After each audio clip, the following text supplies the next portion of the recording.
And another herb that I use quite often is bay leaves.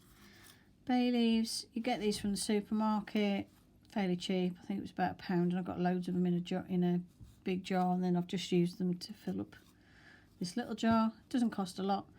Bay leaves, bay laurel are used in cooking, obviously, but for witchcraft and pagan practices, bay leaves are used in magic associated with protection and success, money magic, healing magic, healing spells, healing rituals seeking strength and success, also used for purification. And a great one that you can use, which is a nice little sort of starter ritual for kids, is bay leaf wishes. Obviously with adult supervision, what you do is the person writes their wish on the bay leaf, and then with holding it in some little tongs or tweezers, something like this, you then hold the bay leaf over the flame to burn it, to release your intention into the universe. A nice one. Another one that's used for wishes is dandelion, you know, when you blow on the dandelion clocks. But yeah, great one for protection workings. Use this in workings to protect the home. I've got this in like witch balls hanging in my windows. You can also write intentions on them. Instead of using scraps of paper, you can use bay leaves. And yeah, a nice one that doesn't smell very strong or anything, and is not a nice protective herb, and one that's always in my cabinet, and it's associated with the element of fire, by the way. Then another one that I have is mugwort.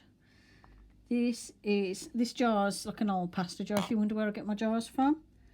And mugwort in witchcraft and paganism is used for protection workings to do with strength and healing.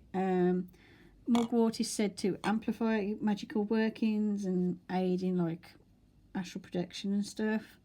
I use it as a protective herb. I find it works well in protection workings. And this is dried mugwort, which I bought.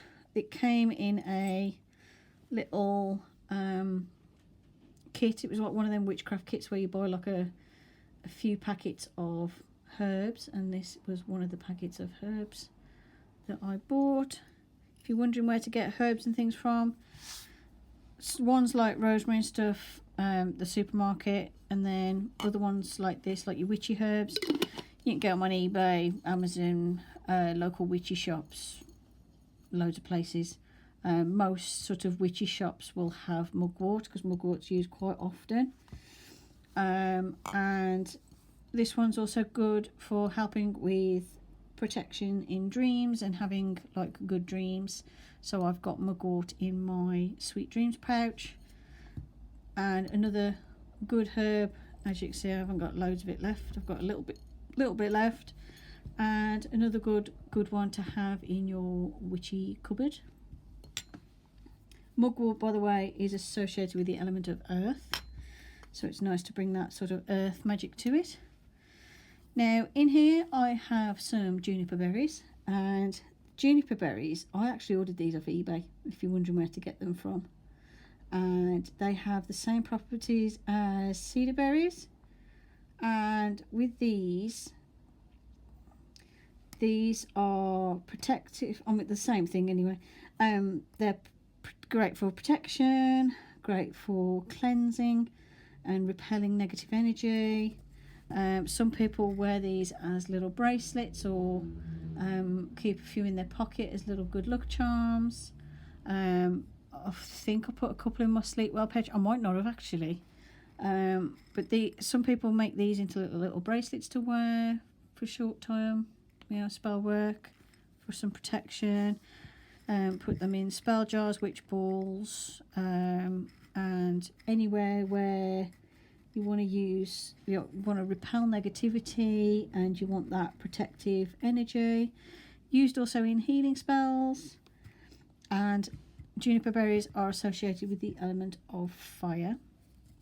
So that's juniper berries. Again, got that big bag off eBay. These are used as well in making alcoholic drink, I think. I think I'd got them because the juniper berries, I think it was that you could soak these in vodka to flavour vodka or something. That's what they were selling it for on eBay. But I used them for my magical practice. And it was dead cheap. I was thinking it's probably about £3 for a massive bag. Like, this isn't all of them. And then another one is lemon balm. Lemon balm, again, is another relaxing one. Another one to help with your mental health and healing. And you can grow this in the garden. I think I've got some lemon balm growing in the garden, I think. I can't remember what I planted last year. I never can. I have to see what pops up each year to see what I've got. And I've definitely got rosemary and mint. But here's lemon balm, dried lemon balm. Lemon balm, did I get this from the supermarket? If not, it came in like a packet of witchy herbs, or I got it from like the witchy shop or eBay. That's where I get a lot of stuff from. And lemon balm, and also you can grow it and dry it yourself. And lemon balm is associated with love working, useful for love working, success, healing. Said to aid in psychic development, but I don't use it for anything like that. And I'm gonna sneeze. It's supposed to be good for supporting mental health, so good for mental health workings, quite calming, relaxing. I think some people do turn this into like a tea, but I don't know. I don't eat or drink any of my herbs that I've got. I use them in spell jars and balls and witch balls. But if you research lemon balm, you can find out about making lemon balm tea and that sort of thing, and its uses and dosage and stuff. Because you do have to, even though it's like a herbal remedy, like if you do use these for like a tincture or a herbal tea that you're going to drink, you need to research to find out whether it's toxic or not if you ingest it, and also dosage. So do your research. I'm not knowledgeable about herbs to that extent, so I don't eat or drink anything of mine, apart from I've had chamomile tea and a bit of lavender in it, and obviously rosemary and basil and stuff is in the kitchen anyway. But this is great if you want to carry around like a little pouch for protection and for like helping with a positive mindset. Like I've had this on a little necklace around my neck before, with some other herbs to help support mental health and build confidence. So a nice useful little herb to have in the house. Like I said, if you're making it into teas and things, do your research first and find out more about what you're supposed to do, and how much and things like that. And this is associated with the element of water. I put this in my Sweet Dreams pouch that I did recently, and it's a nice one to add into those protective calming workings. And then another one that you can add, and you'll find this in your house, is coffee. You can use coffee grounds or coffee beans. I've got these little coffee beans. I literally bought a bag of coffee beans as like a thing to put in my jar in my kitchen, and some of the beans I've kept in my witchy cabinet. You can use coffee in your workings to sort of give your workings that bit of a boost, that bit of energy, that little bit of power to them. And I just find it boosts the workings a little bit, just adds a little bit of oomph to them. And yeah, it's a nice little one that you can add to your workings. And I do sometimes just put a couple of coffee beans in with my workings, like in money workings, in sleep jar. In the sleep jar I put some in to sort of give a bit of power, a bit of oomph to that spell. Abundance workings, money jars, that sort of thing. I add a little bit of coffee, sort of give it a bit of oomph, speed up the process a little bit.